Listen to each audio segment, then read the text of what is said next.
오늘도 예배에 참여하신 모든 분들을 부활하신 예수 그리스도의 이름으로 환영합니다. 영국의 작가 J.K. 롤링이 쓴 판타지 소설 해리포터가 있습니다. 이 7편의 시리즈 소설은 전 세계적으로 흥행하여 영화로도 제작이 되었습니다.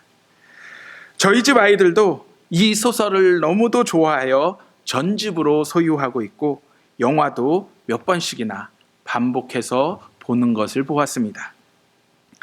그런데 어느 날 아이들이 영화를 본 후 영화 속 한 대사를 따라하는 모습을 우연히 보게 되었습니다. 그 대사는 익스펙토 페트로눔이었습니다. 여러분들은 이 대사가 무엇인지 아십니까?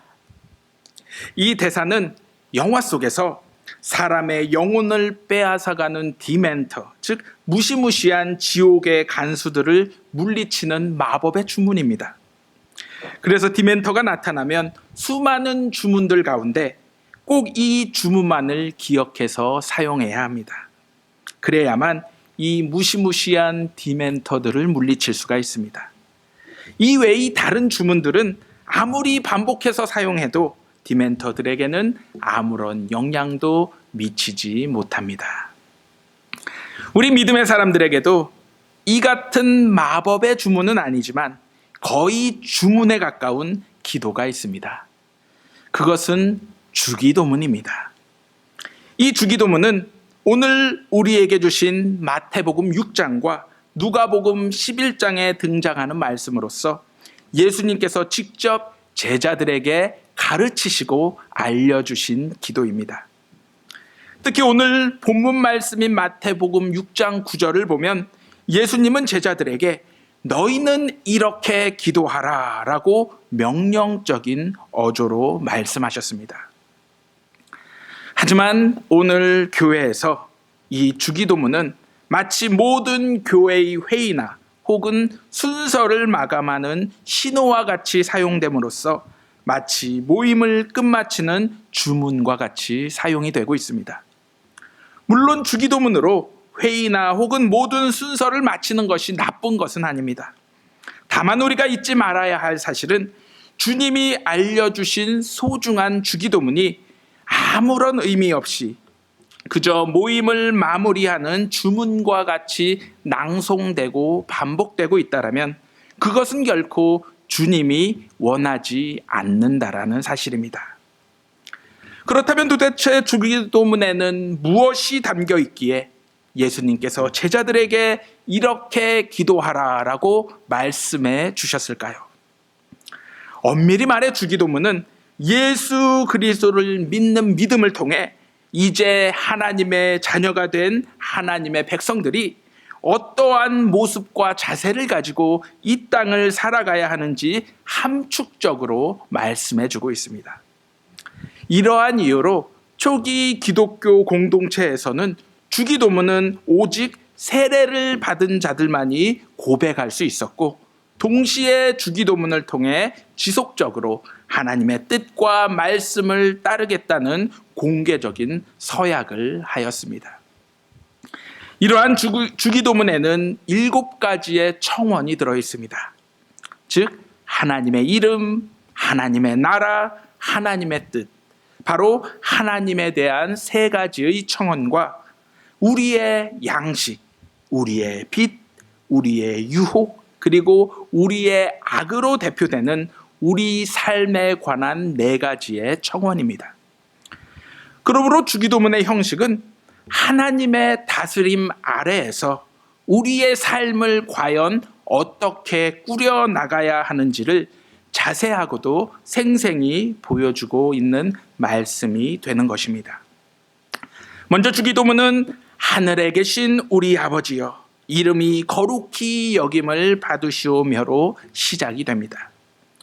이 말을 좀 더 어원에 가깝게 풀이를 해보면 하늘에 계신 아빠, 제가 당신의 이름을 거룩하게 하겠습니다로 해석이 됩니다.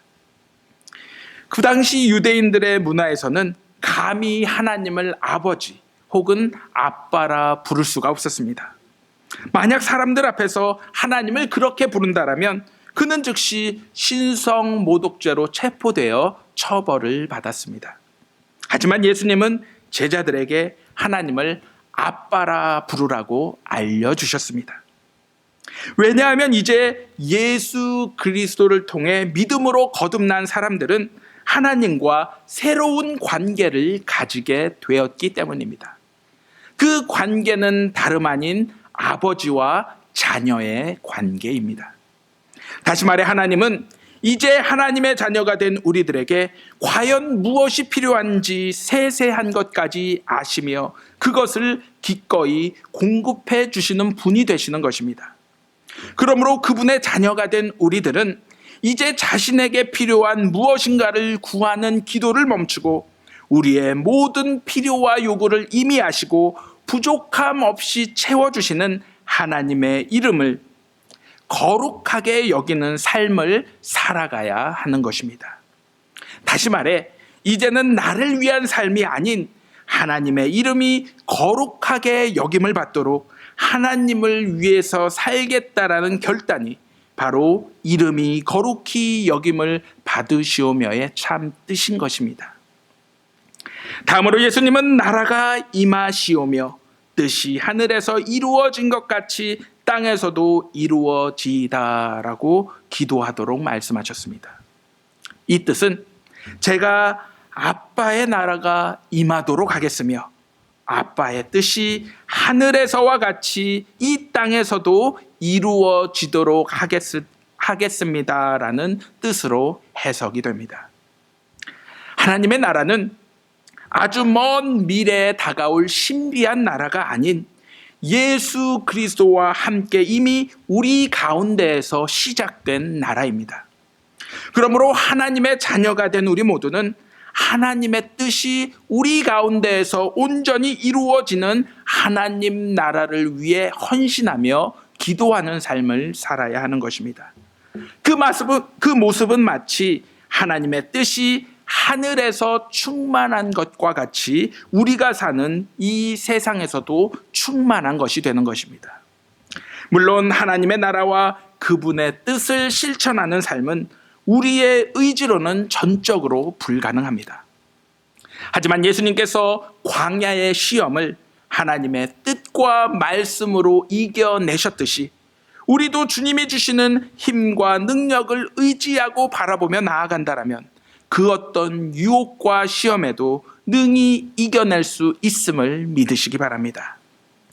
그러므로 우리는 주기도문을 통해 하나님의 뜻과 말씀을 이루고 따르겠다라는 인간의 의지와 결단이 아닌 우리의 아빠 되신 하나님이 주시는 힘과 능력 그리고 지혜를 통해 온전히 하나님의 뜻과 말씀 앞에서 우리의 모든 것을 포기하고 내려놓는 방법을 배우는 것임을 기억하시기 바랍니다. 오늘 우리에게 일용할 양식을 주옵시고 바로 오늘 우리에게 필요한 밥을 주옵시고는 오늘 하루의 생존을 위해 우리에게 꼭 필요한 음식을 이야기합니다. 여기서 이 생존은 우리의 육체를 위해 물질적 풍요를 너무 적게도 혹은 너무 넘치게도 허락치 말고 오직 우리 자신에게 필요한 그리고 우리의 도움이 필요한 사람들을 섬기기에 충분할 정도로 달라는 것을 의미합니다. 동시에 이것은 우리의 영혼이 하늘 양식인 하나님의 말씀을 먹음으로써 하나님의 뜻과 말씀을 늘 기억하며 순종하는 삶을 사는 것을 의미하고 있습니다.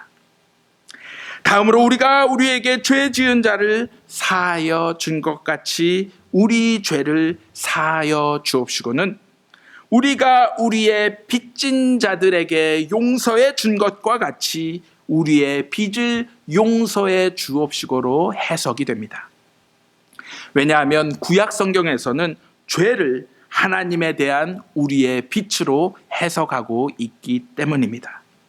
예수님 또한 마태복음 18장에서 1만 달란트 빚진 자의 비유를 통해 동일하게 말씀하고 계십니다. 즉 천국은 그 주인이 도저히 자신의 힘으로 1만 달란트 빚을 갚을 수 없는 종을 불쌍히 여겨 그 빚을 탕감해 주는 것과 같다라고 말씀하고 계십니다.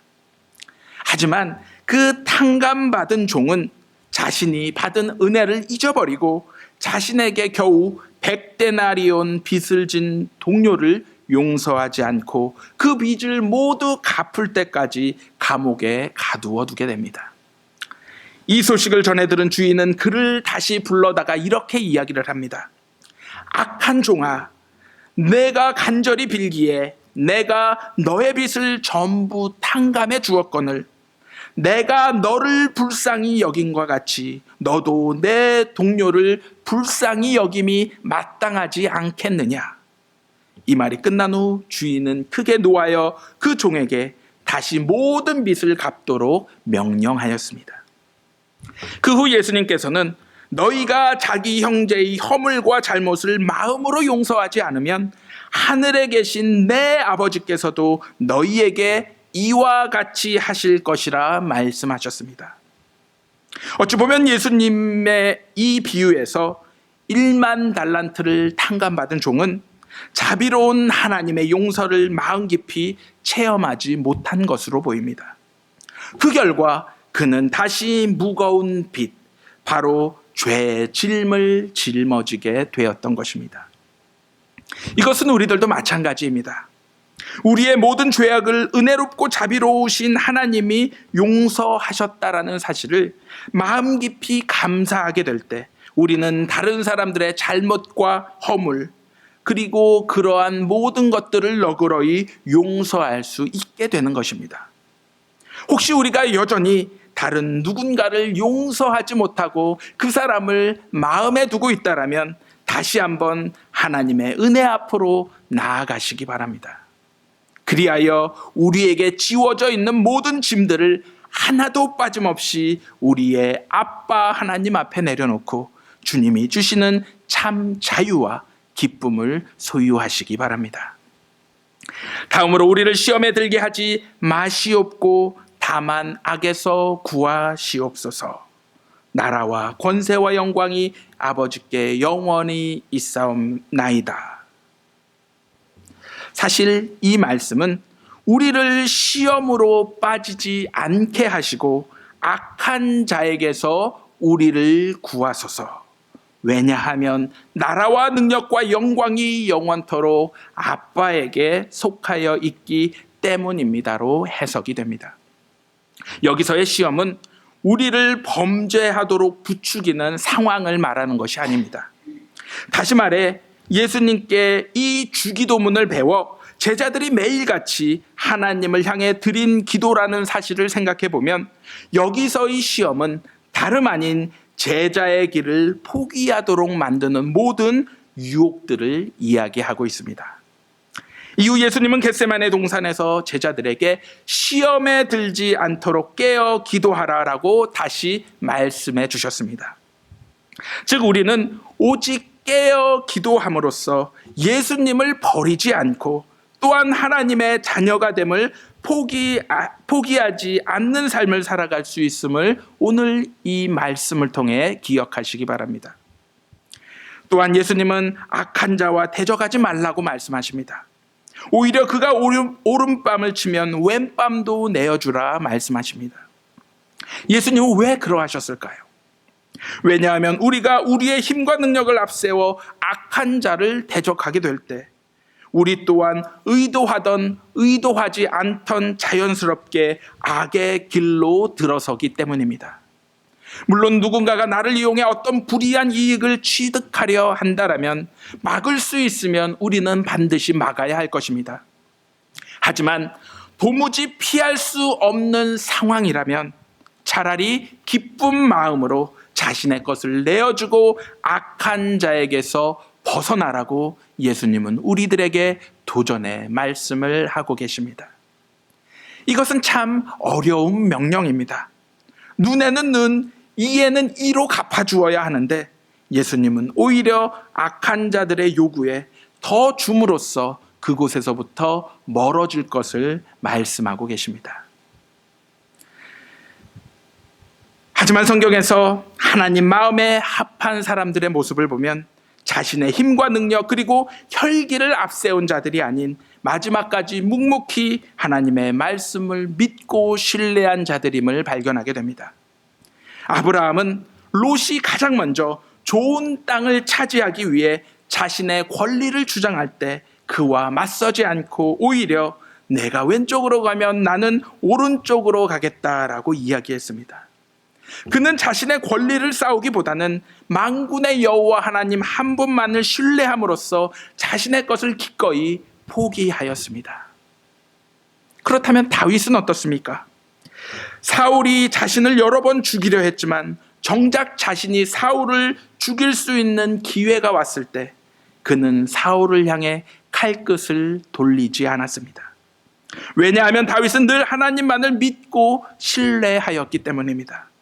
즉 악을 악으로 대적하지 않고 하나님께서 이 모든 것을 주관하시도록 자신을 비우고 하나님이 친히 일하시도록 그는 뒤로 물러났던 것입니다. 이렇게 하나님을 믿고 신뢰했을 때 하나님은 그들을 친히 모든 악에서 건져내시어 이전에 그들이 상상하지도 못했던 놀라운 은혜와 생명의 길로 인도하셨음을 발견하게 됩니다. 악은 그리고 악한 사람들은 분명히 하나님 앞에서 무너지고 엎드려지게 되어 있습니다. 우리가 하나님의 자녀로서 해야 할 것은 악과 악인들의 맞서는 삶을 사는 것이 아닌 오직 공의로우신 하나님만을 믿고 신뢰하는 것입니다. 다시 말해 우리가 아닌 그분이 행하시도록 그리하여 하나님의 뜻이 우리 가운데 놀랍게 역사하시도록 순종하는 길임을 오늘 이 시간 기억하시기 바랍니다. 마지막으로 예수님은 다시 한번 너희가 다른 사람들의 잘못을 용서하면 하늘에 계신 하나님께서 너희의 잘못을 용서할 것이지만 너희들이 용서하지 않는다라면 너희들의 잘못 또한 하나님께서 결코 용서하지 않을 것이라 말씀하십니다. 즉 하나님의 구체적인 용서는 오직 이 땅에서 우리의 이웃들을 용서하고 사랑하는 가운데 실제적으로 우리에게 임한다라는 것입니다. 그러므로 예수님이 알려주신 주기도문은 우리의 시선으로 하나님과 세상을 바라보는 것에서 이제는 하나님의 시선으로 우리 자신과 세상을 바라보도록 하십니다. 다시 말해 우리의 기도와 예배 그리고 믿음이 우리의 개인적인 만족이나 행복이 아닌 하나님을 향해 온전히 이동해야 한다라는 것을 보여주고 있는 것입니다.